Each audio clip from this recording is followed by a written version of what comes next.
अस्सलाम वालेकुम। दुरूद शरीफ पढ़ लें।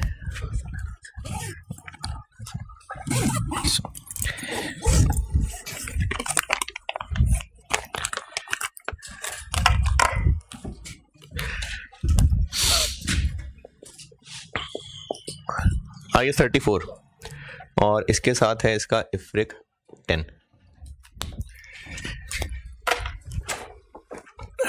ये छोटा सा टॉपिक है, इस पे सवाल नहीं आया कभी और मेरे ख्याल में आना नहीं चाहिए, क्योंकि CFAP में ना ऐसे फाइनल अकाउंट्स नहीं है, यानी ट्रायल बैलेंस दिया हो और फाइनल अकाउंट्स बनाने हो, तो ये इंटरिम अकाउंट्स हैं, इंटरिम फाइनेंशियल रिपोर्टिंग है, तो शायद इस वजह से कभी सवाल ना आया हो।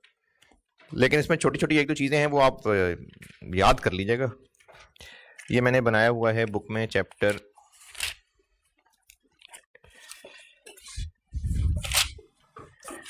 पता नहीं कौन सा, हाँ चैप्टर 17। ये मैंने ना चैप्टर 17 में ये किया था कि सिलेबस पूरा करने के लिए जो छोटे छोटे से टॉपिक थे तो वो ICAP की बुक से यहां कॉपी कर दिए थे। हैं जी? नहीं है, वो FAR 2 में। ये चैप्टर 17 पे आ जाए, बिल्कुल लास्ट में, पास पेपर से जस्ट पहले। ये मैंने ये किया कि ICAP की बुक से ना जो जो छोटे छोटे चैप्टर्स थे वो उसमें डाल दिए, और ईमानदारी ये की कि मैंने नीचे अपना नाम भी नहीं लिखा, वरना मैंने हर पेज पे नाम लिखा हुआ अपना, तो मैंने इसमें कोई नाम नहीं लिखा अपना। चैप्टर 17 पे आइए। हैं पेज नंबर तो मैंने वो चैप्टर्स के रखे हुए ना, क्योंकि बाद में फिर वो चीजें इंसर्ट करना आसान होता है। 17 शुरू ही है, नहीं पास पेपर्स मैंने चैप्टर 18 बनाया हुआ है, तो उससे पहले 17, 16 के बाद 17, 16 के जस्ट बाद वाला, चलो ऐसे कह देता हूं, चैप्टर 16 के जस्ट बाद पहुंचे। अच्छा, इसमें IS 34 है फाइनेंशियल स्टेटमेंट्स, लेकिन इंटरिम पीरियड की, जैसे क्वार्टरली, हाफ ईयरली, ये इंटरिम है। इनको बनाने के लिए कोई खास रूल्स हैं नहीं, वही स्टैंडर्ड्स हैं, लेकिन बस इस IS 34 को लिखने का मकसद ये था कि कुछ मुश्किलें आसान कर दें, यानी एस्टीमेट्स के लिए बस अंदाजे लगा लें, बहुत ज्यादा गहराई में ना जाएं, बस अंदाजे लगा लें, वरना बेस्ट एस्टीमेट लगाने के लिए किसी एक्सपर्ट से पूछना पड़ता, रहने दो बस ठीक है, खुद ही अंदाजा लगा लो जो करना है।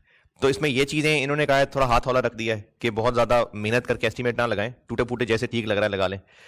इसके अलावा जो चीज मुझे लगता है ना आपको याद करनी चाहिए, जो छोटा मोटा टेस्ट हो सकता है, वो ये दूसरे पेज पे बना हुआ टेबल है, ये देखते हैं।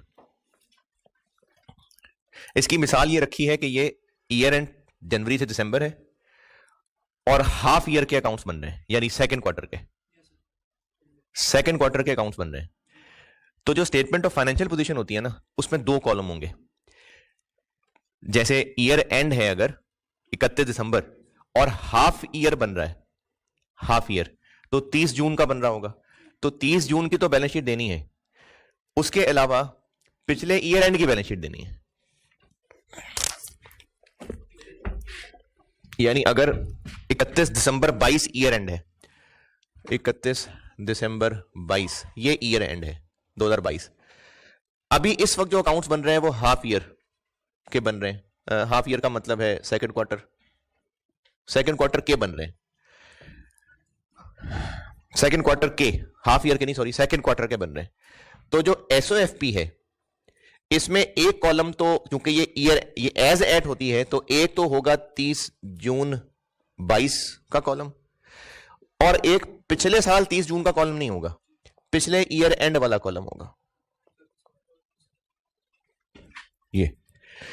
ये चीज मुझे लगता है ऐसे टेस्ट हो सकती है, जिस तरह ना एक सवाल था, शुरू की बात है, IFRS 5 कराया था मैंने, तो उसमें एक डिस्क्लोजर बनाना, डिस्क्लोजर तो खैर नहीं, उसमें ये सिखाया था कि डिसकंटिन्यूड ऑपरेशंस को इनकम स्टेटमेंट में वो एडजस्टिंग, नॉन एडजस्टिंग, यानी अगर नहीं एडजस्टिंग नॉन एडजस्टिंग नहीं सॉरी, जिस साल डिसकंटिन्यूड है तो उसका कंपैरेटिव भी डिसकंटिन्यूड रीस्टेट करते हैं, लेकिन बैलेंस शीट में हेल्ड फॉर सेल को रीस्टेट नहीं करते, ये चीजें वहां की थी, तो उसके ऊपर एक सवाल आया हुआ था 5-7 नंबर का कि अकाउंटेंट ने ये समरी बनाई है तो बताएं ठीक है कि नहीं ठीक है। तो मुझे लगता है उस तरह से टेस्टिंग इसकी हो सकती है। तो ये टेबल याद रखिएगा। बैलेंस शीट जब बनेगी तो जिस 30 जून डेट की बैलेंस शीट बन रही है वो कॉलम होगा, और साथ पिछला 30 जून नहीं होगा, पिछला ईयर एंड होगा। ये बैलेंस शीट में करना है। इनकम स्टेटमेंट में क्या करना है? इनकम स्टेटमेंट में ये करना है कि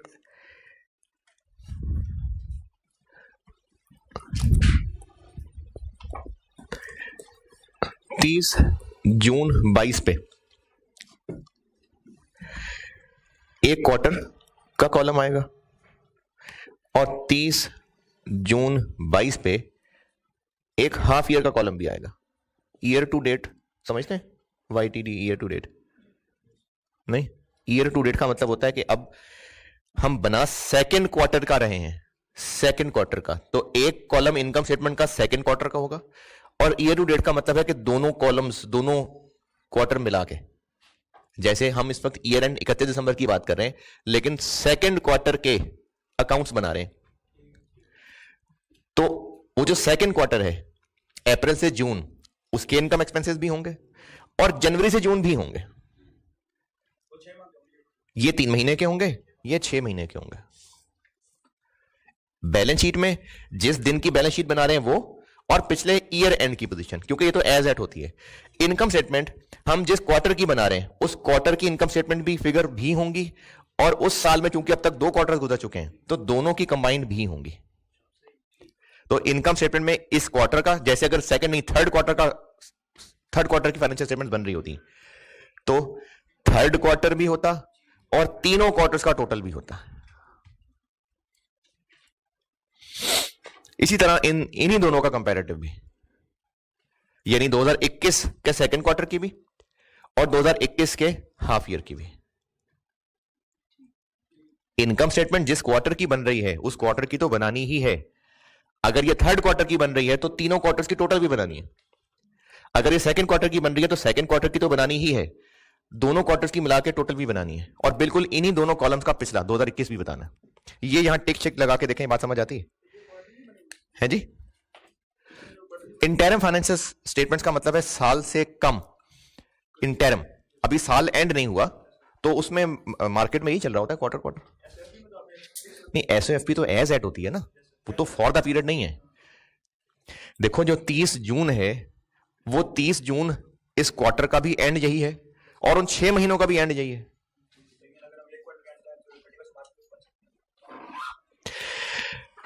तीसरे क्वार्टर की बात करते हैं। इनकम स्टेटमेंट में तीसरे क्वार्टर का कॉलम होगा और तीनों क्वार्टर्स का कॉलम होगा, हाँ 9 महीने का, क्योंकि ये फॉर द पीरियड चीज होती है।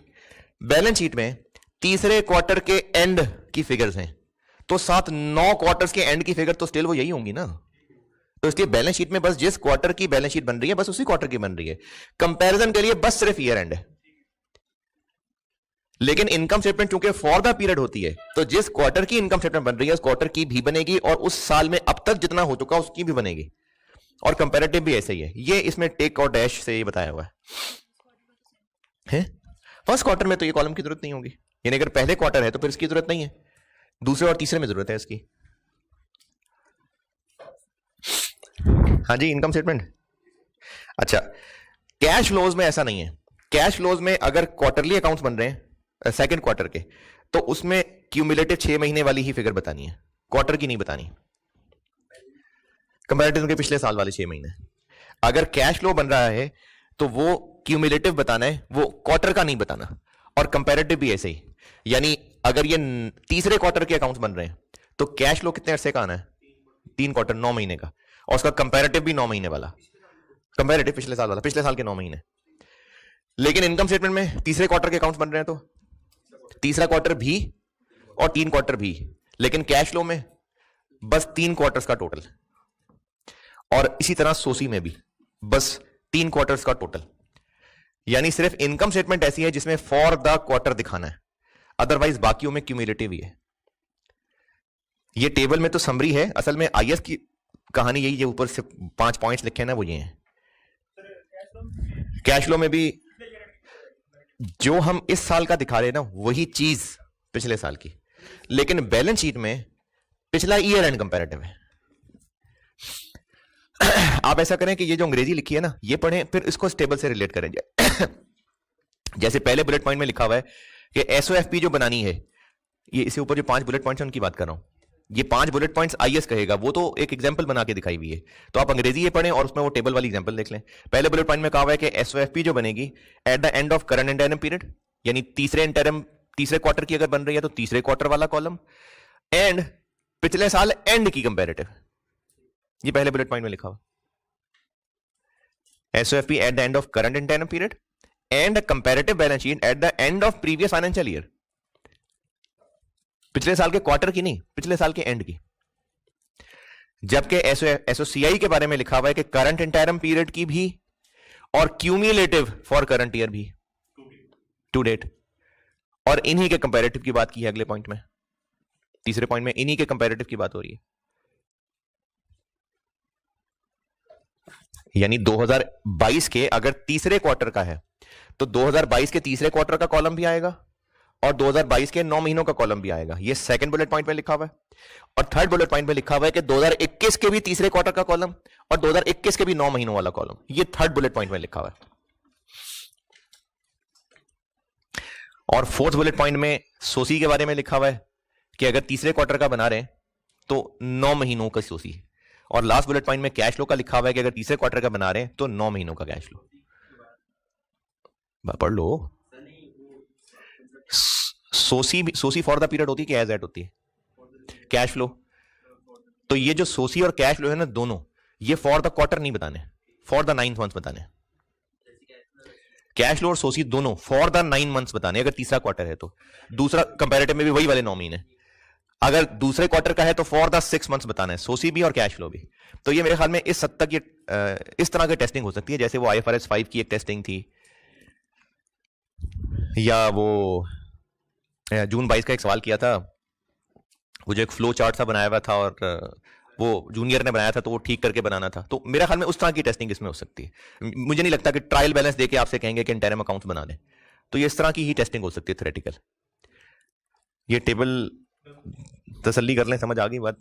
सोसी और कैश फ्लो क्यूमुलेटिव, एसओसीआई है बस वो जो फॉर द पीरियड भी और क्यूमुलेटिव भी। ओके अच्छा, इसके अलावा जो जी हाँ जी, एसओसीआई भी फॉर द पीरियड होती है, सोसी और कैश फ्लो भी फॉर द पीरियड होते हैं, लेकिन एसओसीआई में क्वार्टर भी बताना है और 9 महीने भी बताने हैं, लेकिन सोसी और कैश फ्लो में सिर्फ 9 महीने बताने हैं। इसके बाद इसका लास्ट रिकग्निशन एंड मेजरमेंट, इसमें यह लिखा हुआ है कि जो भी आईएएस लगाएंगे वो क्यूमुलेटिव बेसिस को सामने रख के लगाएंगे। जैसे जब बन रही थी पहले क्वार्टर की स्टेटमेंट्स, तो उन पहले क्वार्टर की स्टेटमेंट्स में एनआरवी राइट डाउन करनी बन रही थी, क्योंकि उस वक्त हालात ठीक नहीं थे। वैसे जो बात बता रहा हूं ना, ये आईएएस में अगर ना भी लिखा होता तो लॉजिकल ऐसे ही होना था। पहले क्वार्टर की बैलेंस शीट बना रहे और पहले क्वार्टर के एंड पे जो इन्वेंट्री पड़ी है उसकी एनआरवी कम है तो राइट डाउन कर देंगे। दूसरे क्वार्टर में वही इन्वेंट्री अब भी मौजूद है लेकिन अब हालात अच्छे हो गए तो कॉस्ट पे वापस ले आएंगे। तो अब तब भी ऐसे ही करना था, ना भी लिखा होता। तो बस ये लिखा हुआ है कि हमने क्यूमुलेटिव बेसिस पे अकाउंटिंग पॉलिसी लगानी है।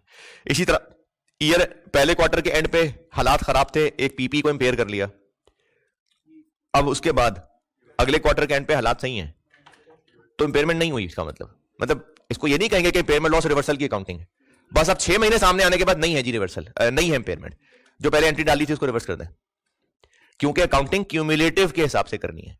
ये बात दोबारा सुने, पहले क्वार्टर के अकाउंट्स बने, उसमें इंपेयरमेंट लॉस आ गया, दूसरे क्वार्टर के अकाउंट में लगा हालात ठीक है, तो दूसरे क्वार्टर के अकाउंट में इंपेयरमेंट और इंपेयरमेंट रिवर्सल नहीं दिखाएंगे, बस इंपेयरमेंट ही गायब हो जाएगी, क्योंकि क्यूमुलेटिव बेसिस के ऊपर अकाउंटिंग कर रहे होंगे।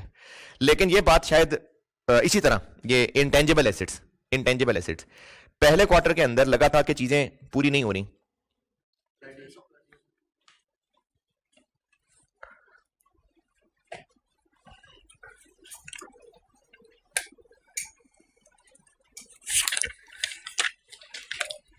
हाँ जी, उनको एक्सपेंस बना दिया था, लेकिन अब ये एंड पे आके लगता है नहीं कंडीशंस तो पूरी हैं, तो नहीं, जो चीज एक्सपेंस बन गई वो बन गई। ये मेजरमेंट पॉलिसी का मामला नहीं है, ये तो कंडीशंस पूरी होने का मामला है कि अगर 30 जून तक कंडीशंस पूरी नहीं हुई थी तो नहीं हुई थी, उसके बाद पूरी हो जाएंगी तो पिछला रिवर्स नहीं कर देंगे। तो इसलिए इस बात को अलग से लिखा हुआ है इसके अंदर, इंटेंजिबल वाली बात को अलग से लिखा हुआ है। उसके अलावा जो बाकी बातें बता रहा हूं वो क्यूमुलेटिव बेसिस पे चलानी है। अच्छा, इसमें ये आईकैप की बुक में ना एक इफ्रिक 10 मिस था, है वो सिलेबस में, लेकिन इफ्रिक 10 मिस था, तो आप ना इसमें एक लाइन लिख लें। इफ्रिक 10 की जिंदगी का मकसद सिर्फ ये बताने के लिए आया था इफ्रिक 10 कि अगर पहले क्वार्टर में कंसोलिडेटेड फाइनेंशियल स्टेटमेंट्स में गुडविल को इंपेयर कर लिया है तो अगले क्वार्टर में अगर हालात ठीक हैं तो गुडविल को वापस नहीं करना, गुडविल गई बस। ये बात पहले पूरी लिख लेना, मैं एक लाइन इसमें लिख लें, लाइन डाल के, ये इफ्रिक 10 ये बुक में नहीं है, वैसे सिलेबस में है। इफ्रिक 10 एक पेज का है बस, उसमें सिर्फ इतनी सी बात लिखी हुई है कि गुडविल की इंपेयरमेंट कर दें तो अगले क्वार्टर में उसको नहीं वापस कर देना।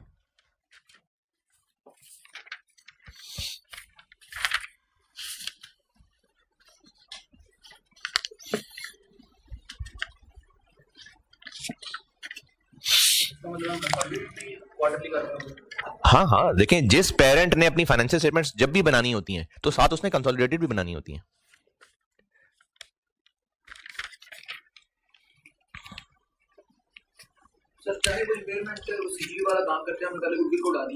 गुडविल को तो सीजीयू में ही उड़ाया होगा, लेकिन उड़ा दिया ना गुडविल को। अब जब क्यूमुलेटिव 6 महीने गुजरे और अब लगा नहीं नहीं हालात तो ठीक है, गुडविल को वापस नहीं लाना, गुडविल गई तो गई। हाँ, इन्वेंट्री वाली बात दोबारा सुने। पहले क्वार्टर के एंड पे इन्वेंट्री पड़ी थी, उसकी एनआरवी कम थी, उसको राइट डाउन कर दिया। दूसरे क्वार्टर का एंड हुआ, वो इन्वेंट्री फिर भी अभी भी मौजूद है, लेकिन अब हालात सब ठीक हैं, तो उसको एनआरवी राइट डाउन और एनआरवी राइट डाउन रिवर्सल कहने की बजाय बस राइट डाउन का किस्सा ही गोल कर देंगे। अरे मैं कह रहा हूं ना कि दूसरे क्वार्टर के एंड पे फिर स्टिल बची नहीं, जो बिक गई तो बिक गई ना, वो जो बिक गई वो तो बिक गई, वो तो चली गई कॉस्ट ऑफ सेल में। मैं बात कर रहा हूं जो अभी भी मौजूद रह गई हैं, दूसरे क्वार्टर के एंड पे भी मौजूद हैं, तो उनको पहले क्वार्टर में एनआरवी राइट डाउन कर लिया था। अब जब हालात दूसरे क्वार्टर के एंड पे ठीक हैं तो वो खत्म करें सारा, जो यानी क्यूमुलेटिव बेसिस के ऊपर अकाउंटिंग पॉलिसीज लगानी है, ये बात है सारी। हाँ, लेकिन वो प्रेजेंटेशन के एतबार से, डिस्क्लोजर के एतबार से तो होगा ना कि एनआरवी राइट डाउन हुआ था। एक डिस्क्लोजर होता है IS2 का कि बताएं कि क्या क्या राइट डाउन हुआ है, बताएं क्या क्या रिवर्स हुआ है।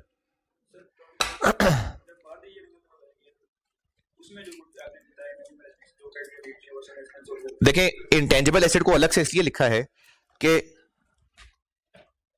ये ईयर है, इधर जाके कंडीशंस पूरी हो रही हैं, तो जब कंडीशंस पूरी यहां जाके हो रही हैं तो चाहे इंटरम अकाउंट्स बन रहे हो चाहे पूरे साल के अकाउंट्स बन रहे हो, ये एक्सपेंस है तो ये एक्सपेंस है, इसलिए इसको अलग से लिखा हुआ है कि ये नहीं होना कि इधर एक्सपेंस बना लिया था, इधर एक्सपेंस बना लिया था, इधर पता लगा कंडीशन पूरी हो गई तो सारे को एसेट बना ले। नहीं, ये तो इंटरम ना भी होता तो भी ऐसे ही करते हैं कि कंडीशन से पहले वाला एक्सपेंस हो गया तो हो गया। अच्छा, अगले पेज पे टैक्स वाला पॉइंट है, ये एग्जांपल पढ़ के देख लीजिएगा, मैं पहले आपको समझा देता हूं, बल्कि नहीं पढ़े एग्जांपल से समझाता हूं। अगले पेज पे टैक्स की एग्जांपल की हुई है, वो आप एक बार एग्जांपल पढ़िए तो मैं समझाता हूं। एग्जांपल पूरी पढ़ जरूर लें, 1.5 से ऊपर ऊपर सारी, हो सकता है पढ़ के समझ आ जाए, लेकिन अगर नहीं समझ आई तो मैं आपको कैलकुलेट करके देता हूं।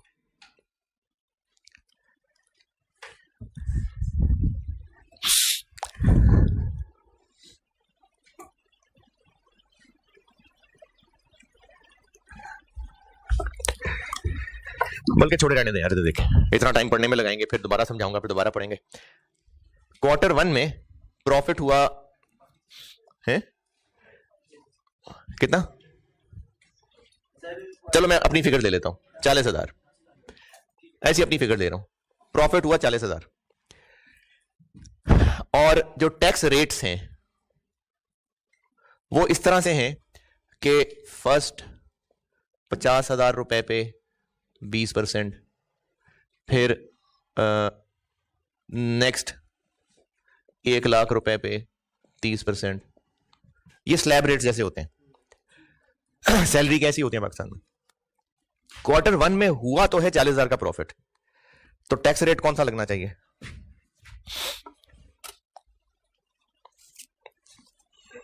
हाँ जी, है 20% लगता। हम टोटल साल का अंदाजा लगाएंगे, हम ये लगाएंगे कि टोटल पूरे साल में मिला के टोटल पूरे साल में मिला के 1.5 लाख का प्रॉफिट हो जाना है। और अब जब 1.5 लाख पे, बल्कि नहीं, इसको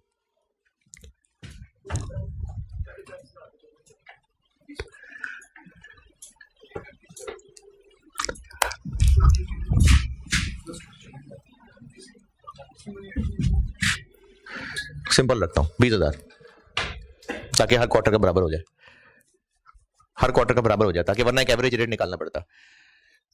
समझ लें पहले, फिर अंग्रेजी पढ़ लीजिएगा। तो फिर अगर पूरे साल में 1,20,000 प्रॉफिट होगा तो फिर टैक्स कितना पड़ेगा?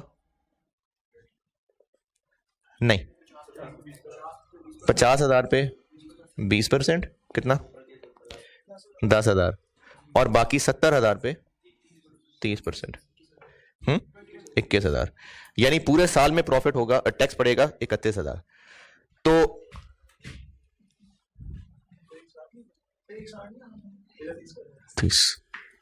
30।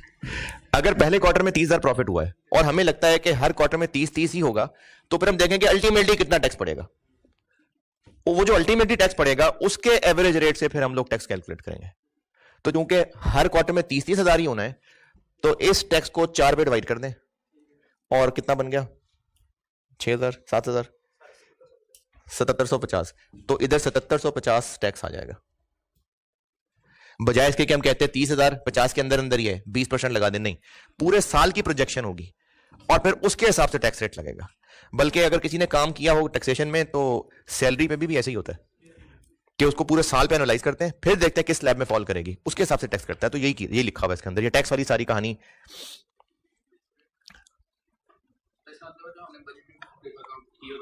हाँ जी, एक क्वार्टर हुआ ना, और हाँ बिल्कुल, पूरे साल को जो बजट किया हुआ है उसके हिसाब से जो टैक्स रेट बनता है एवरेज, वो रेट लगाने हैं इसमें। ये टैक्स के अंदर ये कहानी लिखी हुई है सारी। और ये जो एग्जांपल में दूसरा टेबल बना हुआ है, इसमें आखिरी फिगर 0 कर दें, वो 0 बनती है। एनुअल टोटल वो 0 आता है, वो 1000 लिखा हुआ है, 0 आता है। दूसरे टेबल में आखिरी एनुअल टोटल 0 बनता है, 3,000 पॉजिटिव 3,000 नेगेटिव, तो 0। ये सब टैक्स में लिखा हुआ है। और जो नीचे लिखा हुआ है एस्टीमेट्स, ये मैं पहले बता चुका था कि ईयर एंड पे IAS 19 डिफाइंड बेनिफिट ऑब्लिगेशन, काफी मेहनत करके एस्टीमेट्स लगाने थे, एक्चुरियल वैल्यूएशंस करनी थी। हर क्वार्टर के एंड पे ये काम ना करें, क्यों उतने पैसे खर्च करने हैं कि एक्चुअली हायर करें, तो क्वार्टर के एंड पे ना लगवाएं इनके अंदाजे। इसी तरह अगर प्रोविजंस बनवानी थी और लॉयर से कहना था कि जी हमें बेस्ट एस्टीमेट लगा के दो, और उसने एस्टीमेट के 1.5 लाख रुपए ले लेने थे, तो हर क्वार्टर ना करवाएं ये काम उससे, बस अपने अंदाजे लगा लें। ये लिखा हुआ है इसके अंदर, IAS 34 यही है बस। तो ये आपने खुद ही पढ़ना है, मैंने जितना बताना था इसमें से मेन बातें समझा दी। ये अब आगे सेल्फ स्टडी है। नहीं लिखा हुआ ना, इसलिए कहा था लिख लें। IFRIT 10 एक पेज का IFRIT 10 है, उसमें इतना कहा हुआ है सिर्फ कि गुडविल को नहीं करना रिवर्स, बस हो गई इंपेयर तो हो गई।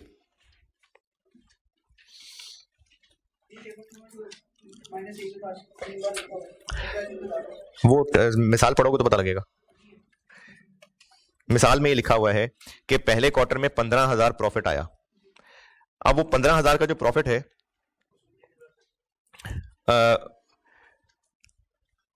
ये अगले जो 3 क्वार्टर हैं उनमें लॉस आना है, तो अल्टीमेटली वो 0 ही होना है, अल्टीमेटली 0 होना है। लेकिन अगर वो 0 ना भी हो तो ये पहली ब्रैकेट के अंदर अंदर ही आ रहा है 20%, बल्कि नहीं, पहली ब्रैकेट वाली बात तो पिछली मिसाल में थी, इसमें नहीं है। अल्टीमेटली 0 हो जाना है, लेकिन टैक्स रेट 20 रहना है। तो जिस क्वार्टर में जितना प्रॉफिट है उस पर उतना परसेंटेज लगा लें। अच्छा, इसको ना मैं ऐसे बताता हूं, चलें। जरूरी नहीं हर क्वार्टर में सेम टैक्स होता, अगर डिफरेंट होता, जैसे यहां 10 कर लेता हूं मैं, या जो पहले करा था वही कर लेता हूं, यहां 10 होता और ये इस तरह की कैटेगरी होती है, और हमें लगता है पूरे साल में हम 1.5 लाख कमा लेंगे, तो यहां 50, यहां 1 लाख, और फिर इसका एक एवरेज रेट निकालते। वो जो एवरेज रेट निकलता लेट्स से 24%, तो हमें 10,000 पे 24% लगा देते हैं।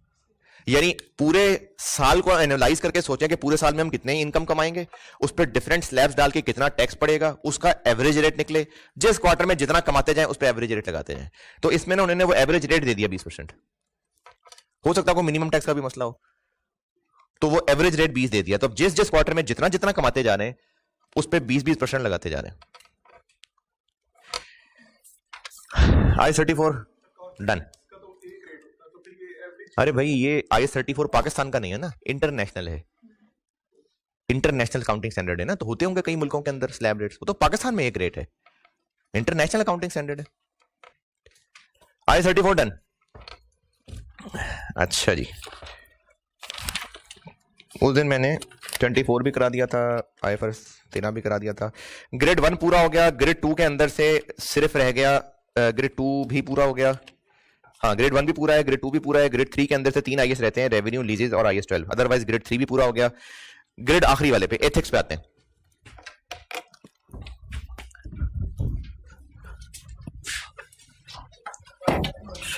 IAS 34 done. क्या हुआ, समझ नहीं आई? यानी बारिश नहीं हुई ना?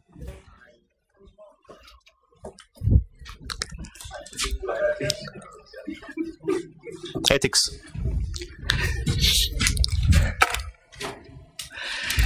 अच्छा अगर आपको लगता है कि मैं आपको एथिक्स पढ़ाऊंगा तो आपको गलत लगता है। एथिक्स में मैंने क्या पढ़ाना है आपको, ये पढ़ना है आपने खुद ही। हाँ इसमें ये मैंने ना किया, ये हुआ है कि जो कोड ऑफ एथिक्स आप आई कैप से खरीदेंगे, क्योंकि पेपर में ले जाना अलाउड है ना। नहीं नहीं, एक है IFRS और एक है कोड ऑफ एथिक्स।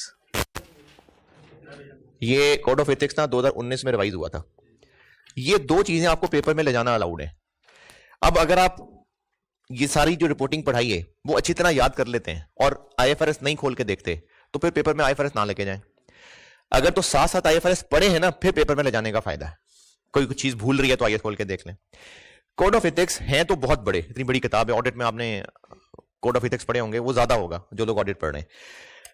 CFA 1 के अंदर ये है 5 से 10 नंबर की ग्रेड, और इसकी टेस्टिंग अभी लास्ट टाइम हुई थी। तो जिन्होंने अभी रिसेंटली पिछले कोई 3 साल के अंदर अंदर FAR 2 पढ़ा है, तो जो उसमें एथिक्स हैं ये वही हैं। सवाल भी उसी तरह का था, वो उसी तरह का सवाल था। एक CFO साहब थे और वो 2 नंबर अकाउंट्स बना रहे थे, और अपने जूनियर को उन्होंने कहा था बस कर दो तुम इसको जो करना है। तो उसमें यही पूछा हुआ था कि जूनियर को क्या थ्रेट्स फेस करने पड़ रहे हैं और उसको क्या एक्शन लेना चाहिए, और जो CFO है वो क्या हरकतें कर रहा है। तो जो FAR 2 में इसकी टेस्टिंग है ना, वही टेस्टिंग है। तो अगर तो आपने ये पेपर में लेके जाना है, अगर कोड ऑफ एथिक्स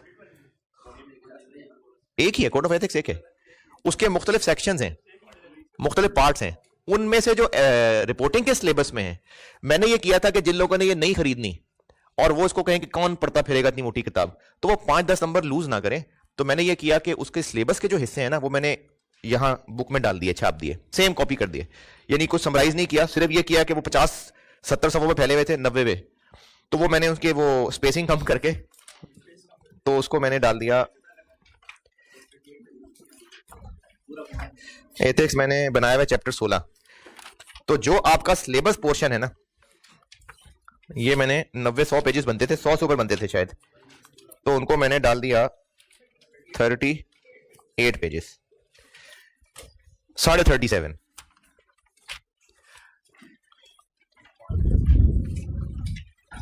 नहीं, उसमें उन्होंने स्पेसिंग बहुत रखी हुई है। ओरिजिनल कोड ऑफ एथिक्स की देख रहा हूं तो बहुत स्पेसिंग है उसके अंदर, छोटा छोटा सा पेज है, तो वो उसको जब मैंने इसमें समेटा है तो वो 38 पेजेस बने। अच्छा इसमें ना ये 38 पेजेस याद नहीं करने हैं आपको, ये एथिक्स में 38 पेजेस याद नहीं करने हैं। इनमें याद करने वाली बातें ना वही हैं जो आपने अगर FAR 2 में पढ़ी हैं, तो नहीं पढ़ी हैं तो चलें बताता हूं। एक इसमें है प्रिंसिपल्स। प्रिंसिपल्स हैं कि एक अच्छे चार्टर्ड अकाउंटेंट में क्या क्या क्वालिटीज होनी चाहिए, होनी चाहिए, होनी चाहिए। एक है थ्रेट्स, कि अगर वो चार्टर्ड अकाउंटेंट ये क्वालिटीज नहीं फॉलो कर पा रहा होता तो क्या मजबूरियां हैं बेचारे को, यानी ऐसा क्यों है कि वो क्वालिटीज पूरी नहीं कर पा रहा। और एक चीज है कि वो फिर आगे मजीद अब एक्शंस क्या ले। ये मेन, ये 3 चीजें हैं, उन्हीं की बार बार एक्सप्लेनेशन है। प्रिंसिपल्स क्या है? सच्चा होना चाहिए, इंटेग्रिटी, इंटेग्रिटी, सच्चा होना चाहिए। ऑब्जेक्टिविटी, ऑब्जेक्टिविटी और इंटेग्रिटी मिलती जुलती चीजें ही होती हैं। ऑब्जेक्टिविटी होता है कि मकसद से नहीं हटना, ऑब्जेक्टिव जो उसका है ना उससे हटना नहीं है। कोई चार्टर्ड अकाउंटेंट मकसद से हटेगा तो इसका मतलब वो कहीं बायस्ड हो रहा होगा, तो अनबायस्ड रहना है। अगर इंटरनल ऑडिट में है तो अपना दोस्त भी फंसता हो तो फंस जाए, ये नहीं कि अपने दोस्त को बचा ले और बाकियों के खिलाफ फैसला दे दें। तो ऑब्जेक्टिविटी क्वालिटी होनी चाहिए। फिर एक क्वालिटी होती है professional competence and due care. अच्छा, प्रोफेशनल कंपिटेंस के अंदर नॉलेज लेना भी है और उसको मेंटेन करना भी है। यानी एक दफा क्वालिफाई कर लिया, उसके बाद वो स्टैंडर्ड लॉ की किताबें सब साइड पे कर दी और आप 25 साल से प्रैक्टिस कर रहा है और वो वही स्टैंडर्ड याद है जो उसने स्टूडेंट जमाने में किए थे, नए स्टैंडर्ड खोल के नहीं देखे, तो ये प्रोफेशनल कंपिटेंस नहीं है। तो प्रोफेशनल कंपिटेंस है नॉलेज को अटेन करना और मेंटेन करना और मगरू नहीं लाने काम, क्योंकि बेस्ट अपनी एफर्ट करके देनी है। ड्यू केयर, तरखाना नहीं है। और क्या होता है प्रोफेशनल बिहेवियर? ये है कि लोग आपसे मिले तो आपको चवल ना गए, यानी कोई ऐसी हरकतें ना करें कि लोग इस प्रोफेशन को बदनाम करें कि अच्छा ऐसे होते हैं चार्टर्ड अकाउंटेंट। ये नहीं करना। लोगों को इलीगल मशवरे नहीं देने, इलीगल काम करने के रास्ते नहीं बताने, खुद नहीं। टैक्स प्लानिंग और टैक्स इवेजन में फर्क है। तो लोगों को इलीगल कामों के मशवरे नहीं देने, खुद भी इलीगल काम नहीं करने, तो ये प्रोफेशनल बिहेवियर है। और कॉन्फिडेंशियलिटी, ये क्या है? जो अपने प्रोफेशन के दौरान इंफॉर्मेशन हासिल हुई है अपने एम्प्लॉयर के बारे में, अपने क्लाइंट के बारे में, वो नहीं दुनिया को बतानी। पुलिस की मार खा लेनी है लेकिन वो इंफॉर्मेशन नहीं, ऐसा नहीं हो ना, मतलब पुलिस की मार नहीं खानी। अगर लॉ कहे तो बतानी है, लेकिन दोस्तों यारों में शेयर नहीं करनी है, खुद भी यूज नहीं करनी है। ना सिर्फ यह कि दूसरों को नहीं यूज करानी, दूसरों को शेयर नहीं करनी, खुद भी इससे फायदे नहीं उठाने। तो ये क्वालिटीज हैं और ये जो 38 पेजेस हैं, यही बातें बार बार एक्सप्लेन है, मुख्तलिफ मिसालें दी हुई हैं और आपने इनको ना याद क्या करना है, आपने इनको बस रीड करना है। अब वो कब करना है वो आपकी मर्जी है। अगर आप इसको डिले करेंगे ना तो फिर ये डिले होते होते निकल जाएंगे, फिर आपसे नहीं पढ़े जाना है। जो कम से कम चीज याद कर लें, कम से कम, उसके बाद पढ़िएगा। वो इन क्वालिटीज के शान में 2-2, 3-3 लाइनें हैं। जैसे दूसरे पेज के ऊपर टॉप पे तकरीबन जनरल, इंटेग्रिटी, ऑब्जेक्टिविटी, ये इनके ना की वर्ड्स हैं, ये याद जरूर कर लीजिएगा। इसकी बेस पे फिर एक बार ये वर्ड्स याद कर लें, उसकी बेस पे आगे मजीद इनकी डिटेल्स हैं। जैसे प्रोफेशनल कंपिटेंस ड्यू केयर है, तो उसी के ऊपर आगे मजीद कहानियां लिखी हुई हैं, मुख्तलिफ मिसालें दी हुई हैं, उसी को मजीद एक्सप्लेन किया हुआ है, वो रीड कर लीजिएगा बस। कहां पर? ये इसी के कुछ सेक्शंस वगैरह ही हैं, यानी मैंने एथिक्स को कॉपी किया हुआ है एज इट इज। ये कोई उसका रूल होगा, कोई एक्सप्लेनेशन होगी। तो ये फंडामेंटल प्रिंसिपल्स हैं, इन्हीं को एक्सप्लेन किया हुआ है, रीड कर लें बस। थ्रेट्स क्या होते हैं? कि वो मजबूरियां कि जिसकी वजह से प्रिंसिपल फॉलो नहीं हो पाएंगे। सेल्फ इंटरेस्ट, ये क्या होता है?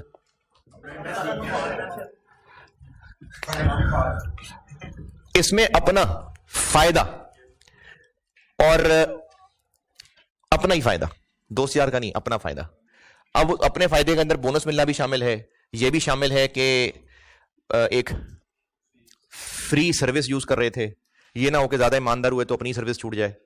यानी अगर दूसरों को बातें शुरू कर दें, यार देखें वो कंपनी की गाड़ी यूज करता है, वो कंपनी का फोन यूज करता है, तो वो ना हो कि हम ही यूज कर रहे थे गाड़ी, हमारे से भी छीन जाए। तो सेल्फ इंटरेस्ट, जिसमें अपना कोई फायदा या अपनी कोई आसानी थी और अगर हमने ईमानदारी दिखाई तो अपनी वो आसानी छीन जानी है, या एक फायदा मिलने वाला था वो रह जाना है, तो हम फिर ईमानदार नहीं रह पाएंगे और बाद में कहते हैं कि जी मजबूरी है, करना पड़ता है। तो वो सेल्फ इंटरेस्ट थ्रेट है। नहीं कह रहा हूं ना, फिर फ्री गाड़ी यूज कर रहे थे, फ्री इंटरनेट यूज कर रहे थे और डायरेक्टर के साथ बैठ के लंच कर लेते होते थे, तो दूसरों को तंग करेंगे तो ये ना हो कि हमारी भी सर्विस बंद हो जाए। तो हम ईमानदारी नहीं कर पाएंगे कि अपना फायदा ना छिन जाए। इससे एक मिलती जुलती चीज होती है, इसलिए इसके साथ ही बता रहा हूं, फेमिलियरिटी। किसी जानने वाले का फायदा या किसी जानने वाले को नुकसान से बचाना। हमारा दोस्त है, हम इंटरनल ऑडिट कर रहे हैं, 2-4 लोग फ्रॉड में इन्वॉल्व हैं, तो हमारा वो जो दोस्त फ्रॉड में इन्वॉल्व है उसको हम बचाएंगे, बाकियों को फंसा देंगे। तो हम ईमानदारी नहीं कर पाएंगे। क्यों? क्योंकि अपना जिगरी इन्वॉल्व है। या इसी तरह से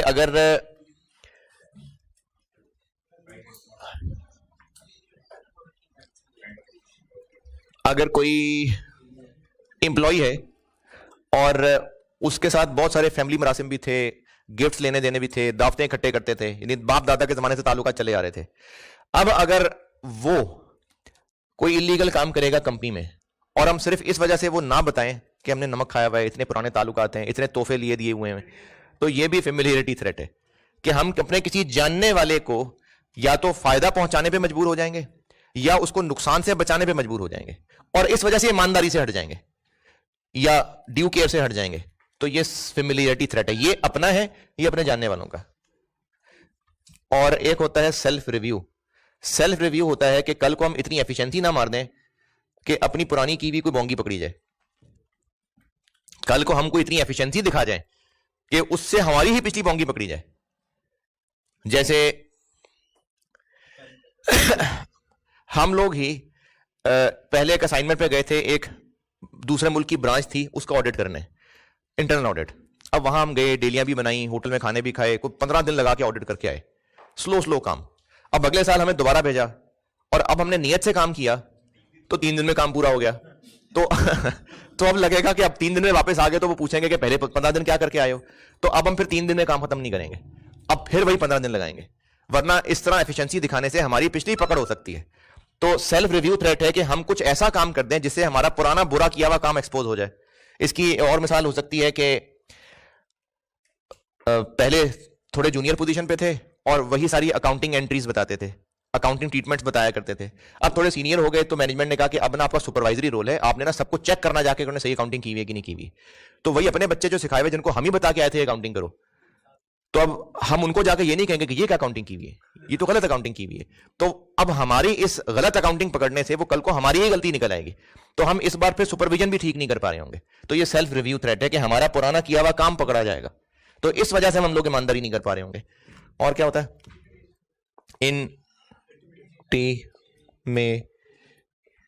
इंटिमिडेशन है।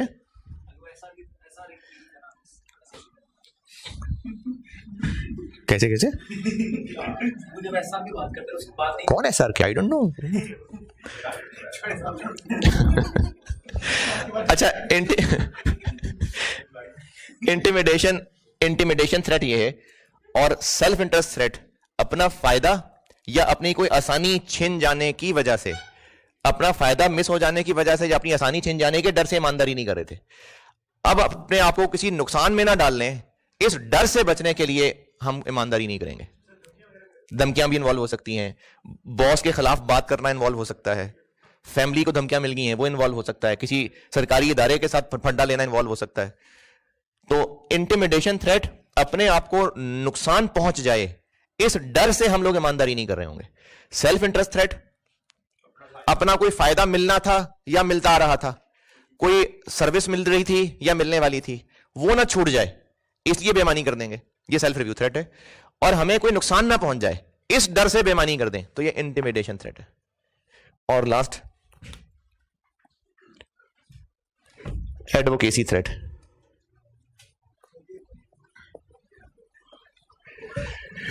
मैनेजमेंट ने कहा है फाइनेंसिंग अरेंज करके दो भाई, जहां से मर्जी अरेंज करके दो, आप हमारी कंसल्टेंसी फर्म है, जहां से मर्जी फाइनेंसिंग अरेंज करके दें। अब हम जाके बैंक को झूठे झूठे अकाउंट्स बना के दें, झूठी झूठी फिजिबिलिटीज बना के दें, किसी तरह से बस लोन अप्रूव करवा लें। क्यों? क्योंकि हम रिप्रेजेंट कर रहे थे अपने कस्टमर को। तो वो जो रिप्रेजेंट करते हुए झूठ बोल रहे थे, क्यों झूठ बोल रहे थे?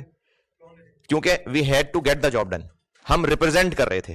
तो किसी को रिप्रेजेंट करते हुए काम निकलवाने के लिए हम झूठ बोल जाएंगे, ये एडवोकेसी थ्रेट है। नहीं, वो ज्यादा रिलेट इनसे कर रहे हैं, अदरवाइज ये थ्रेट्स क्यों है? नहीं, देखें, ये क्वालिटीज होनी चाहिए। अब इन क्वालिटीज को हासिल करने के लिए मेहनत करनी पड़ेगी। तो जो इंसान सुस्त है तो उसको ये भी थ्रेट ही लग रहे होंगे।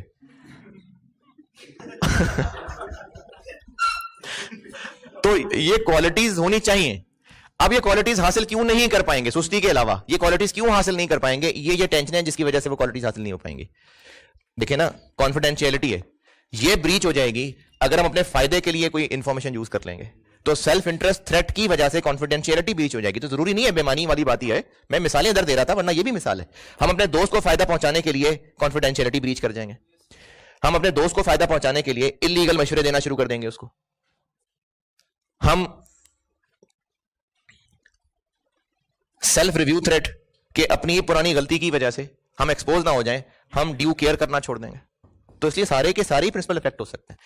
और एक्शन क्या लेना है,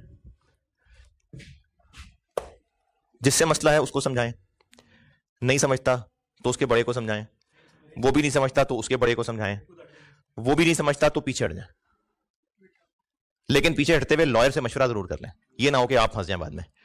तो ये एथिक्स की समरी है, आपने इनको रीड जरूर करना है। और इसमें जो मैंने पीछे प्रैक्टिस डाली हुई है ना, वो सारी FAR 2 वाले सवाल ही हैं।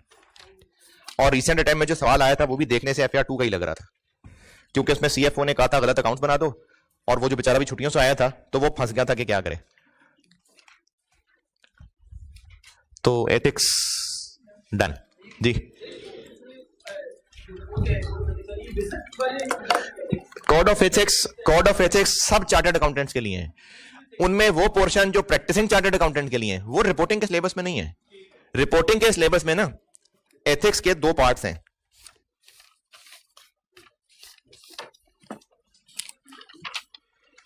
पार्ट 1 और पार्ट 2। रिपोर्टिंग के सिलेबस में कोड ऑफ एथिक्स के पार्ट 1 और पार्ट 2 हैं, वो मैंने पीछे बुक में डाल दिए। बाकी जितने पार्ट्स हैं वो ऑडिटर के लिए हैं। अब ये जो 2 पार्ट्स हैं, इनमें कुछ जनरल है और कुछ स्पेसिफिकली अकाउंटेंट इन बिजनेस के लिए, जो एम्प्लॉई है कहीं, जो अपनी फर्म चला रहा है कंसल्टेंसी की, जो अपनी टैक्स सर्विसेज कर रहा है, यानी ऑडिटर के अलावा जो चार्टर्ड अकाउंटेंट काम कर रहा है, उनके लिए ये कोड ऑफ एथिक्स है। ऑडिटर वाले आपके सिलेबस में नहीं है, लेकिन है अंदर वो भी यही सारी बातें। यानी ऑडिटर के लिए भी प्रिंसिपल्स यही हैं, थ्रेट्स यही हैं, लेकिन वो मिसालें, वो सिनेरियो ऑडिट के होंगे। यहां पर मिसालें, scenario CFO, accounts manager, consultant, इस तरह के होंगे। तो इसकी प्रैक्टिस के लिए जो FAR 2 के मैंने 6-7 सवाल डाले हुए हैं, यहीं से प्रैक्टिस काफी है। और इसमें मेरा कोई रोल नहीं है, ये आप ही के एथिक्स पे डिपेंड करता है कि आप करते हैं कि नहीं करते। लेकिन ये है कि 5 से 10 नंबर का इसका अलग ग्रिड है, और अलग ग्रिड का मतलब है कि 5 नंबर का सवाल आएगा ही आएगा। तो अगर आप अपने आप को 95 नंबर के सामने फेंकना चाहते हैं कि 95 में से पास होकर दिखाऊंगा, तो मर्जी है। क्योंकि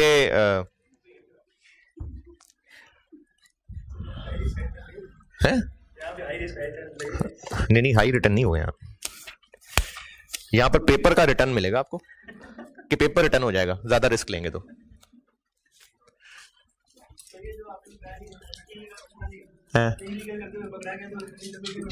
नहीं, लेकिन हमने इसको इलीगल मशवरा तो दिया ना, तुमने गलत किया ना, तो क्या हुआ? अरे तो अच्छे चार्टर्ड अकाउंटेंट नहीं कहलाएंगे ना, मतलब आप अच्छे चार्टर्ड अकाउंटेंट नहीं कहलाएंगे।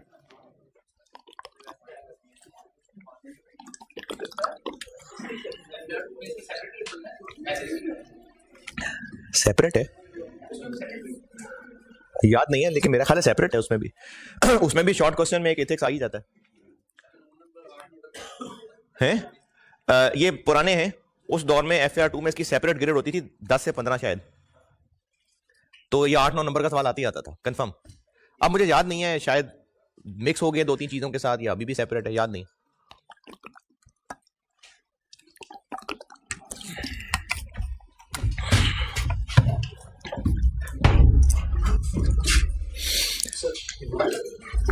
है जी, ये पढ़ने हैं, 5 नंबर का आएगा सवाल। चलें चैप्टर 17 पे आए वापस।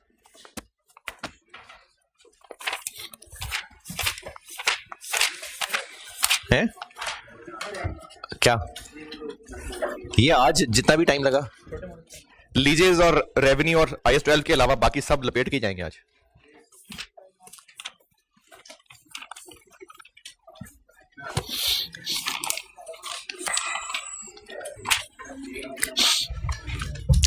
चैप्टर 17 पे पेज नंबर 6। ये ना कुछ छोटे छोटे स्टैंडर्ड हैं जो मेरा जाती ख्याल ये है कि वो सिलेबस में डाल दिए, लेकिन उनमें एग्जामिनेबल कुछ नहीं है, क्योंकि गिनती पूरी करनी थी कि छोड़ते हुए अच्छा नहीं लग रहा था, इसलिए सिलेबस में डाले में। अदरवाइज इनको कोई खास लिफ्ट है नहीं। वो छोटे टॉपिक्स क्या हैं? आप ये इधर रखें हाथ, लेकिन साथ ना सिलेबस भी खोलने में वहां से बताता हूं। इस पेज पे वापस आता हूं अभी। सिलेबस की second last grade, syllabus book के शुरू में मैंने बांटा छापा हुआ है अपनी तारीफों के बाद वाले पेज पे।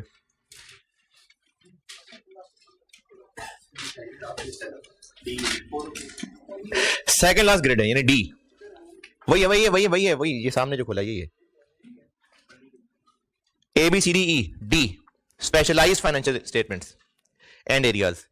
5 से 10 नंबर का ग्रेड है, और इसमें जो टेस्ट होती है ना चीज, एक अटेम्प्ट छोड़ के, वो स्पेशलाइज्ड एंटिटीज हैं, उनकी स्टेटमेंट्स टेस्ट होती हैं। और ये हर दफा एक सवाल लाजमी 10 नंबर का आता है। वो 10 से 12 भी हो सकता है, वैसे 7-8 भी हो सकता है, लेकिन ये एक सवाल लाजमी आता है। और अब पेज पलट के देखें इसमें है क्या। डी में देखें क्या है, ग्रेड डी में। अरे यार ऊपर भी आओ, हाँ यही से। Small and medium size entities, ये एक थ्योरेटिकल चीज है। Bank, mutual funds, banks, mutual funds, insurance companies, और इसको भी 2 हिस्सों में बांट रहा हूं मैं, एक लाइफ है और एक जनरल है। और इसके बाद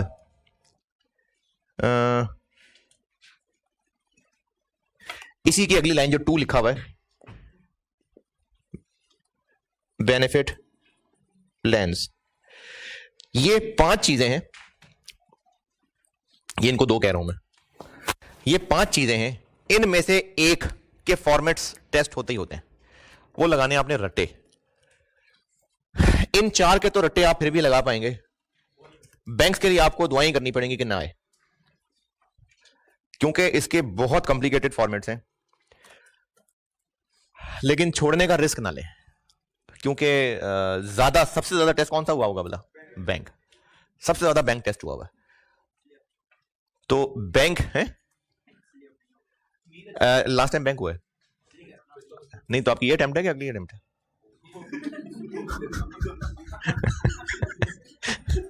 अभी इस दफा बैंक टेस्ट हुआ है, लेकिन ऐसा नहीं कि एक दफा बैंक टेस्ट हो गया तो अगली दफा बैंक टेस्ट नहीं होगा। 3 दफा लगातार भी हो सकता है। जुगाड़ वही है कि पेज पे लिख लें सारा, और इधर इधर फंसा लें, इधर फंसा लें। ठीक है, नहीं वो इतने बड़े फॉर्मेट्स हैं कि IFRS में कहां लिखेंगे, तो छोटे छोटे लिख लेना कहीं, और हाँ फंसा लेना। ओए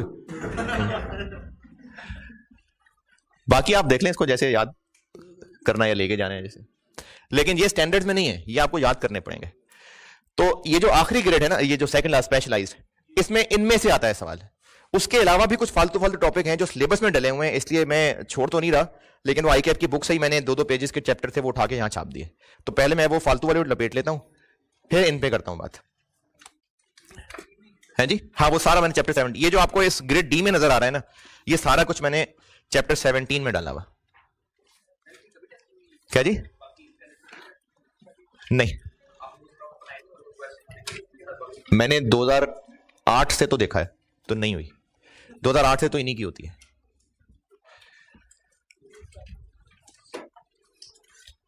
चलें चैप्टर 17 है।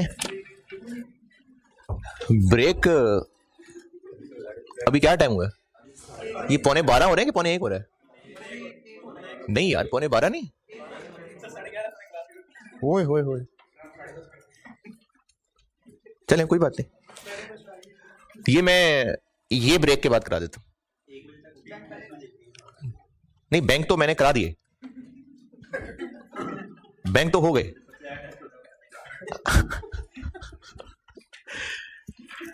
चले ये फालतू फालतू चीजें लपेट लूं ना, ताकि फिर इनकी बात करूं। चैप्टर 17 में आए, चैप्टर 17 में 5वें पेज, 6ठे पेज पे, चैप्टर 17 6ठा पेज, IFRS 6। इसमें सिर्फ इतनी सी बात की हुई है कि मुझे नहीं पता टेक्निकली ये होता होगा कुछ, लेकिन आपको भी क्या पता, तो बस बना लेते हैं कोई बात। जहां से कहीं कोई मिनरल रिसोर्सेज निकालने होते हैं ना, कोई मिसाल, मिनरल रिसोर्सेज निकालने, सोना निकाल लेते हैं, ऑयल निकाल लेते हैं। तो अब जहां से ये डिस्कवर होता होगा, तो डिस्कवर होते साथ ही तो वहां पर फैक्ट्री नहीं लग जाती होगी और धड़ाधड़ तेल नहीं निकालना शुरू कर देते होंगे। पहले उस जगह को स्टडी किया जाता होगा, उस जगह को स्टडी किया जाएगा और स्टडी करने के बाद जब ओके कर देंगे कि हां यहां से वाकई हम एक्सट्रैक्ट कर सकते हैं और कमर्शियली वायबल है, फिर आएंगी कंपनीज और एक्सट्रैक्ट करेंगे। यानी अगर कहीं से तेल मिल जाता है ना, तो पहले किसी ना किसी एक्सपर्ट ने आना है, वहां पर उस जगह की इवैल्यूएशन करनी है और इवैल्यूएशन करने में उस जगह की टेस्टिंग, उसको फाइनेंशियली वायबल देखना, क्योंकि जितना तेल वहां से निकलना है तो वो देवी भी तो देखना ना कि फाइनेंशियली वायबल भी होगा कि नहीं होगा। तो ये सारी स्टडी करने के लिए IFRS 6 है। दो लिमिट्स हैं, दो डेट्स हैं। ये 1.1 ABC के बाद जो नीचे दो बुलेट पॉइंट्स हैं, ये बताइएगा मुझे क्या है। पहला बुलेट पॉइंट क्या है? बिफोर क्या आगे? ये जो मिनरल रिसोर्सेस को एक्सप्लोर करना और इवैल्यूएशन करना, जब ये मेहनत शुरू हो जाएगी, ये इसका स्टार्टिंग पॉइंट है।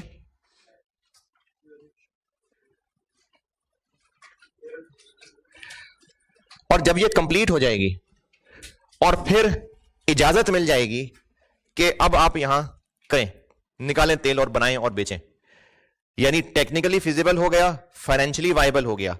अब उसके बाद इजाजत मिल गई कि अब यहां से रिसोर्सेज निकालें और बेचें। ये इस IFRS का एंड पॉइंट है।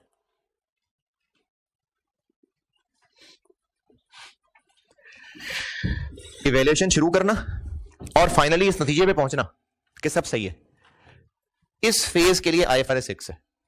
और IFRS 6 ये कहता है कि इस दौरान ना खर्चे होंगे बहुत सारे, उन सब खर्चों को एक्सपेंस ना कह देना,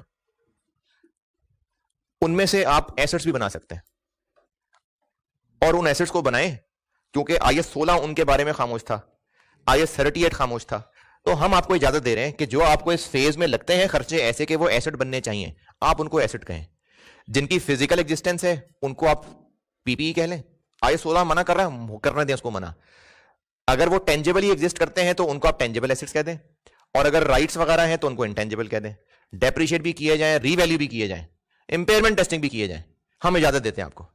तो IFRS 6 इस फेज के लिए ये अलाउ कर रहा है कि आप कुछ खास किस्म के एसेट्स बना सकते हैं, डेप्रिशिएट कर सकते हैं, रीवैल्यू कर सकते हैं, इंपेयर कर सकते हैं, जो IAS 16, 38 और 36 डिस्कस नहीं कर पा रहे थे। नहीं, हर चीज को नहीं बनाएंगे ना, उस इंडस्ट्री से रिलेटेड ही चीज होगी ना, और कोई ना कोई सेंस बनती होगी उसकी, क्योंकि वहां पर अब वो मजदूरों की सैलरी को तो नहीं बना पाएंगे ना एसेट, तो कुछ ना कुछ सेंस बनती होगी, लेकिन वो चीज स्पेसिफिकली PPE में और 38 में डिस्कस नहीं हुई होगी, उसके लिए बनाया IFRS 6। हम उनको टेंजिबल एसेट्स कह देंगे और बस डेप्रिशिएट करे जाएंगे। IFRS 6 के मुताबिक सेपरेट क्लास बन जाएगी। प्लांट इक्विपमेंट हो सकता है, कोई ड्रिलिंग इक्विपमेंट हो सकता है, कोई क्रेनें हो सकती हैं, इस तरह की खास चीजें। तो IFRS 6 इस फेज के लिए गाइडेंस दे रहा है कि इस फेज में जो जो मेहनत होगी उसके नतीजे में एसेट्स बनाना चाहें तो बनाएं, जो आपको टेंजिबल लगते हैं उनको टेंजिबल बनाएं, जो इनटेंजिबल लगते हैं उनको इंटेंजिबल बनाएं, डेप्रिशिएट करें, अमोर्टाइज करें, रीवैल्यू करना रीवैल्यू करें, और उनकी इंपेयरमेंट टेस्टिंग भी करें। ये सारा कुछ IFRS 6 में लिखा हुआ, ये 2.5 पेज में ये लिखा हुआ हो गया। आप अभी पढ़ लें, एलिमेंट्स ऑफ कॉस्ट पढ़ के देख लें।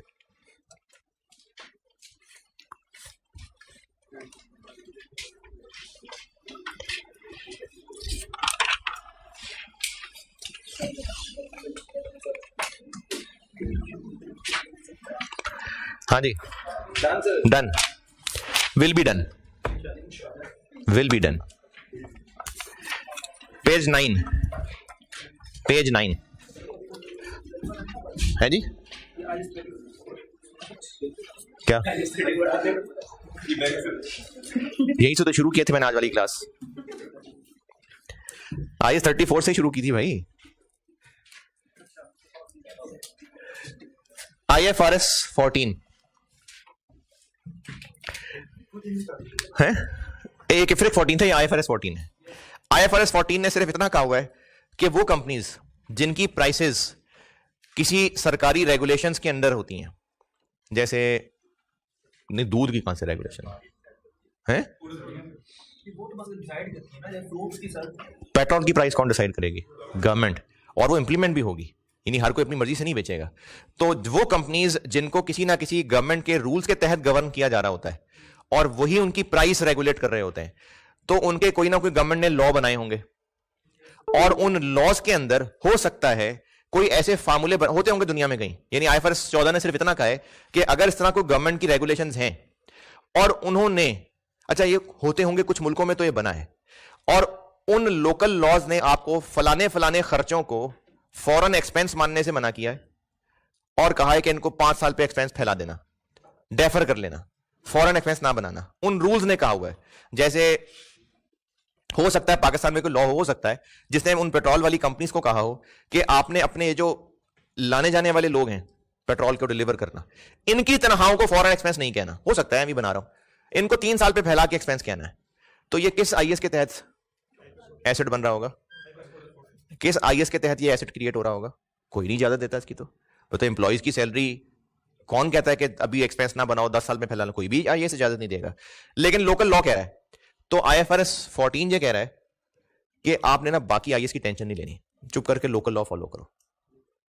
अगर आपको लोकल लॉ कोई ऐसे काम करने को कह रहा है कि आईएस मना कर रहे थे वो, क्योंकि लोकल, अच्छा ये ना खास इसका नाम भी इसलिए रखा गया, इसका नाम है पता नहीं डेफर्ड करके कोई है इसका नाम, कोई खास डेफर्ड, देखो क्या नाम है, डेफरल अकाउंट्स करके होगा कोई, रेगुलेटरी डेफरल अकाउंट्स। ये होते होंगे ना कुछ मुल्कों के अंदर के उनकी रेगुलेशंस उनको कोई खास किस्म के एक्सपेंसेस को ओवर द पीरियड चार्ज करने को कहती होंगी। तो आईएस तो नहीं कहता। तो ये आईएस लिखने का मकसद ये था कि उन कंपनीज को लगता होगा कि शायद हम गवर्नमेंट की बात मान रहे हैं तो आईएस वाले नाराज ना हो जाएं।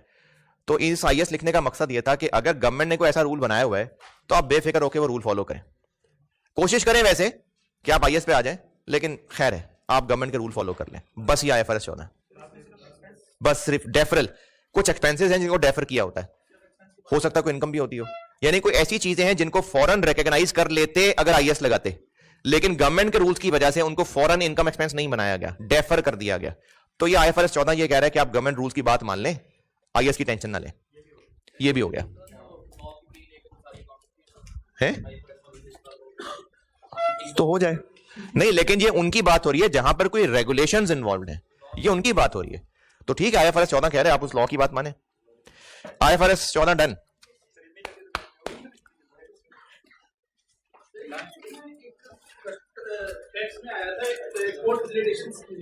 अच्छा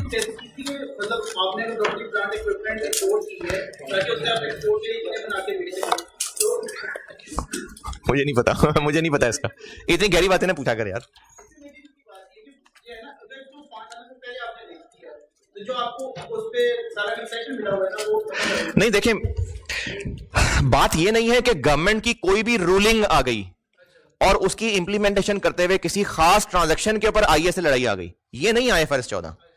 आईएफआरएस 14 उन बिजनेसेस की बात कर रहा है जो किसी रेगुलेशंस के अंदर गवर्न हो रहे होते हैं। जैसे मैंने पेट्रोल के बिजनेस की बात की है, उनकी प्राइसेस वो गवर्नमेंट ने कंट्रोल करनी है, तो यकीनन गवर्नमेंट ने उनको गवर्न करने के लिए कुछ रूल्स भी बनाए होंगे। उन रूल्स में अगर किसी मुल्क में होता हो, क्योंकि इंटरनेशनल अकाउंटिंग स्टैंडर्ड है ना, पाकिस्तानी नहीं है, किसी मुल्क में हो सकता है इस तरह के रूल्स में कहा हो कि फलाना फलाना एक्सपेंस आपने डेफर करना है, तो फिर आप करें डेफर। आईएफआरएस 14 ये कह रहा है, आप तब आईएस की बात ना माने, वो कह रहा है डेफर करने को तो करें। ये बात हो रही, ये नहीं बात हो रही कि कहीं भी कोई गवर्नमेंट कोई कोर्ट का केस आपके किसी खास ट्रांजैक्शन पे असरअंदाज हो जाए, ये नहीं आईएफआरएस 14। ये सिर्फ उन बिजनेसेस की बात कर रहा है जो रेगुलेशंस के अंदर गवर्न होते हैं। Page number 10 IFRS 1। ये पता नहीं क्यों बना हुआ अभी तक, बहरहाल चले है। आईएफआरएस 1 ये है कि वो कंपनी जो पहले गुमराही में थी, जिनको नहीं पता था कि आईएस क्या होते हैं, और उनको अब ख्याल आया कि चलो हम आईएफआरएस पे ईमान ले आते हैं, तो उन्होंने पहले जो कुछ भी अपनी फाइनेंशियल अकाउंटिंग की हुई थी वो तो पता नहीं कौन कौन से रूल से की हुई थी, तो अब उनको आईएफआरएस में आने के लिए कोई तो स्टार्टिंग पॉइंट लेना पड़ेगा ना, क्योंकि बिजनेस स्टार्ट तो पहले का है, पहले से एसेट्स लायबिलिटीज मौजूद हैं, तो उसको आईएफआरएस में एंटर होने के लिए कुछ तो ओपनिंग पोजीशन बनानी पड़ेगी, कुछ तो एसेट्स किसी इनिशियल अमाउंट पे लाने पड़ेंगे। तो उनको कैसे अकाउंट फॉर करना है, ये आईएफआरएस 1 ने कहा था। यानी आईएफआरएस 1 ने कहा था कि जिस हद तक आप एक्यूरेट वैल्यूज निकाल सकते हैं वो निकाल के ले आए, ताकि आप हैं नहीं जो भी रेलेवेंट आईएस बनता है। आईएफआरएस 1 ने सिर्फ इतना कहा हुआ है कि जब आप पहली दफा financial standards, financial reporting standards लगाने लगे तो अपनी ओपनिंग स्टेटमेंट जिस हद तक बेहतरीन रूल्स लगा के कर सकते हैं वैसे बना लें, उसके बाद से इंसान बन जाना। ये IFRS 1 में लिखा हुआ, बस हो गया IFRS 1 है, will be done. Page number 19 पे आए। ये एक दफा कुछ 10 नंबर का सवाल आ चुका हुआ है। पेज नंबर 19, पेज नंबर 19 है IFRS for SMEs, small and medium enterprises. इनके ऊपर ये फुल फ्लेज IAS लगेंगे इतनी सख्तियों के साथ नहीं, तो इनके लिए ना थोड़े से आसान IAS बनाए गए हैं, और उन आसान IAS को आपको दोबारा पढ़ना पड़ेगा नहीं। ये ना एक टेबल बना हुआ है, एक टेबल नहीं, खैर ये टेबल चलते ही जा रहे हैं, ये को 5 पेजेस पे टेबल फैले हुए हैं।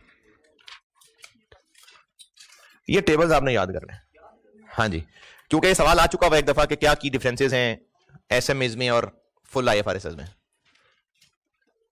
तो ये को 5 पेजेस हैं, रट्टा लगाने को नहीं कह रहा, बस याद करना, जैसे अकाउंटिंग याद करते हैं तो याद करना है।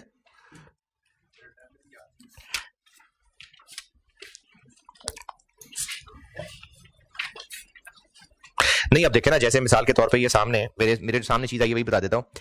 यहां पर पेज 20 के ऊपर जो तीसरा टेबल बना हुआ है, changes in accounting policy, IFRS कहते हैं, IAS 1 कहता है, IAS 1 कि जब भी कभी पॉलिसी चेंज करें या एरर रेक्टिफाई करें तो आपने बैलेंस शीट पिछली वाली भी बतानी है और एक एक्स्ट्रा कंपैरेटिव बैलेंस शीट बतानी है।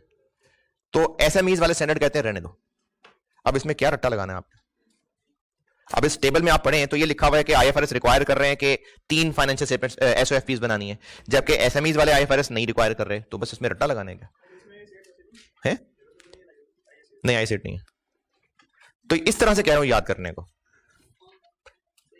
या चलो एक और अभी सामने आगे आंखों के सामने कि IAS 33 ने, IAS 33 सिलेबस में नहीं है, पहले होता था, FR 1 में चला गया। अब IAS 33 ये रिक्वायर करता है कि EPS प्रेजेंट करनी है इनकम स्टेटमेंट में, तो IFRS ऐसी कोई रिक्वायरमेंट नहीं कर रहा, तो अब इसमें रट्टा लगाने वाली क्या बात है? तो ये चीज इनमें से पढ़नी है और हर डब्बे के कीवर्ड्स आप याद कर लें। हो गया, डन।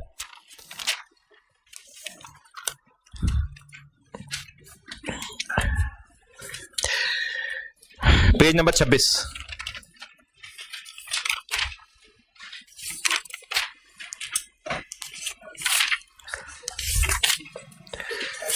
पेज नंबर 26 से लेके पेज नंबर 38 तक, डन।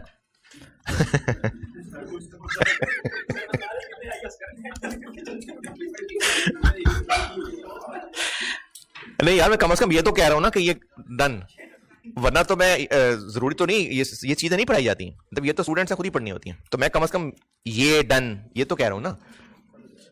अच्छा है क्या पब्लिक सेक्टर? पब्लिक सेक्टर क्या होता है? तो IFAC वालों ने कुछ स्टैंडर्ड लिखे हैं पब्लिक सेक्टर के लिए भी, पब्लिक सेक्टर की अकाउंटिंग के लिए।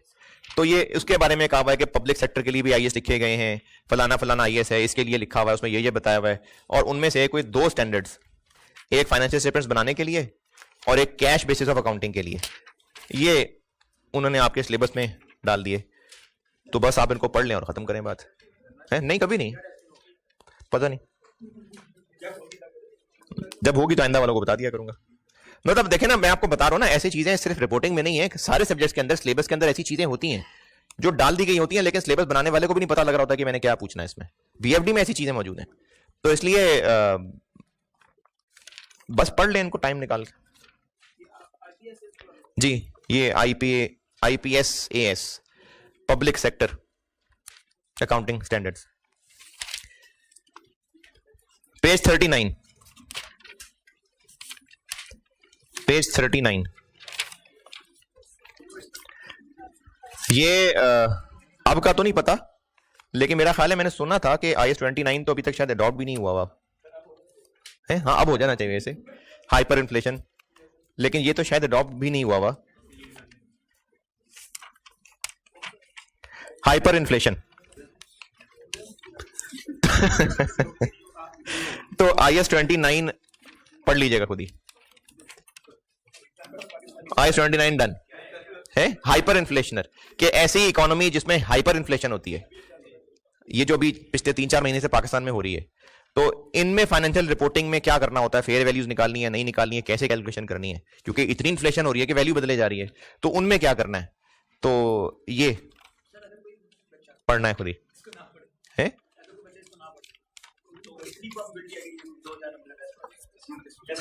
देखें ये जो पूरा ग्रिड है ना, ये 5 से 10 नंबर का ग्रिड है, जिसमें से आता ही ये है।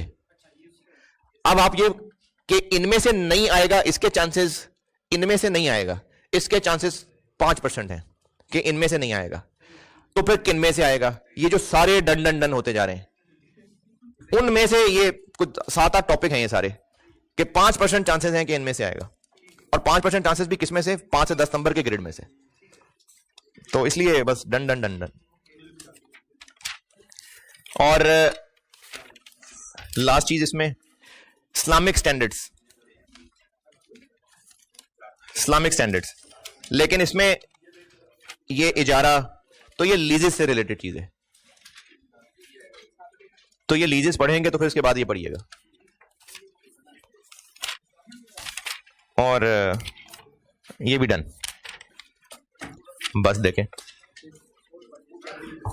ये चीजें रह गई।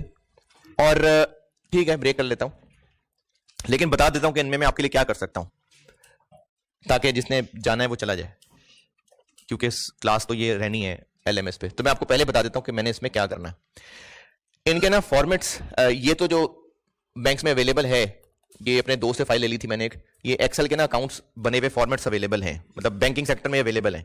आई कैप ने वही लेके छापे हुए हैं बुक के अंदर, तो मैंने वही अपने दोस्त से सॉफ्ट कॉपी लेके, तो इसमें से जो आपके सिलेबस के नोट्स हैं, सिलेबस के नोट तो ऐसे डिफाइन नहीं है, लेकिन जो पास में टेस्ट होते रहे, जो बड़े बड़े मेन नोट्स हैं जो आई कैप की बुक के अंदर शामिल हैं, वही मैंने उन अकाउंट्स में से नोट्स लेके यहां छाप दिए। इनकी मैं ज्यादा डिटेल खुद भी नहीं जानता, क्योंकि इतनी अजीब अजीब सी टर्म्स हैं, मतलब मुझे बेमौजल याद आ रही है और इस तरह की चीजें हैं इसके अंदर। तो जिन्होंने बैंकिंग सेक्टर में काम नहीं किया हुआ, उनको तो वाकई बस रट्टा ही लगाना पड़ेगा। फिर भी देखूंगा सामने, मैं स्लाइड पे खोल लूंगा ये, और एक पिक्चर जरूर इनकी मैं दिखा दूंगा। इसमें तो मैं कुछ ज्यादा नहीं कर सकता आपके लिए, मतलब मेरी क्या कहते हैं उसको, स्कोप लिमिटेशन, स्कोप लिमिटेशन। हाँ, इनमें मैंने काम ये किया था कि इन कंपनीज के रेलिवेंट 1-2 बंदे ढूंढे, उनका दिमाग खाया, उनसे चीजें समझी क्या होती हैं, और बस इस हद तक समझी कि फॉर्मेट याद हो जाए तो पता तो ना वो चीज क्या है। जैसे इंश्योरेंस के अंदर जो इंश्योरेंस प्रीमियम की 8-10 लाइनें आ रही होंगी, वो क्या हैं क्या असल में, लेकिन इतनी गहराई में कि आप इंश्योरेंस के एक्सपर्ट बन जाएंगे, नहीं, ये नहीं। बस उतना बता सकता हूं कि फॉर्मेट की लाइनें आपको याद हो जाएं, बस ताकि आपको पता हो या क्या चीजें हैं जो याद कर रहे हैं, याद रखने में आसानी हो जाएगी। तो ये मैं आपको इन चारों के बारे में गाइड कर दूंगा। यानी अभी मैं क्लास ब्रेक करता हूं, अगली क्लास में ये 80 पता नहीं क्या लिखा हुआ है, 83 में आके मैं आपको ना इनके फॉर्मेट्स समझाता हूं। लेकिन मैं पहले बता रहा हूं, डिस्क्लेमर दे रहा हूं कि इनका अगर कोई आप में चीता है तो मेरी गलतियां ना निकालना। मैं सिर्फ उतना उतना बताऊंगा जितना मैं एक सिटिंग में सीख सकता था, और इस हद तक समझा दूंगा कि आपको वो फॉर्मेट याद करने में हेल्प हो जाए। और इनकी टेस्टिंग बहुत गैर इखलाकी हो तो हो जाए, जैसे बैंक के 1-2 दफा वो नोट्स बना के दे चुका और कहते हैं बताओ उसमें क्या गलती है। अदरवाइज आप ये फॉर्मेट रट लें, 80-90% इजीली इंफॉर्मेशन सवाल से पहचानी जाती है, उन फॉर्मेट्स में रख दें बस। यानी इस सवाल में से 10 नंबर में से अगर आपने इन फॉर्मेट्स को याद किया हुआ है तो 7-8 नंबर हर स्टूडेंट आसानी से ले सकता है। लेकिन लोग इसको करते नहीं है, क्योंकि करने के लिए वो छोड़ते हैं कि आखिरी वीक में देखेंगे। आखिरी वीक से वो पेपर वाले दिन पे जाता है, पेपर वाले दिन से वो सुबह चिंची पे बैठे हुए पे जाता है, रस्ते पे जाता है, एग्जाम हॉल में अंदर जाते हुए पे जाता है, जाते जाते देख लूंगा, और ये रह जाता है, फिर अगली टाइम पे चला जाता है। तो इसलिए मैं इनमें आपके लिए जो कर सकता हूं, मैंने इनके फॉर्मेट्स बनाए, बल्कि इनमें फॉर्मेट्स मैंने एक और काम ये किया कि इनकी जो जो कंपनीज अवेलेबल थी लिस्टेड, उनके अकाउंट सामने रख के, आई कैप की बुक में भी ये फॉर्मेट हैं, लेकिन आई कैप की बुक में फॉर्मेट्स बगैर वैल्यूज के हैं, इवन के ब्रैकेट्स भी नहीं है, तो किसको ऐड करना है किसको लेस करना है। तो मैंने फिर ना वैल्यूज के साथ इनके फॉर्मेट्स बना दिए, ताकि वैल्यूज होंगी ना तो रिलेट करके क्या प्लस क्या माइनस। तो एक तो ये हेल्प इसमें कर रहा हूं कि बुक के अंदर फॉर्मेट्स बना दिए इनके, और दूसरी हेल्प ये कर सकता हूं कि इनमें जितनी भी लाइन आइटम्स हैं वो मैं आपको इस हद तक बस समझा सकूं कि आप उनको याद कर लें। बस चीता बनाने के लिए वो मेरे पास नॉलेज भी नहीं है उनका। तो ये करना है मैंने अगली क्लास के अंदर। तो बाकी किसी ने क्रिकेट देखना तो देखें, जाए, जाके बैठ रहे हैं तो नमाज पढ़ के आए और बैठ जाते हैं। ठीक है।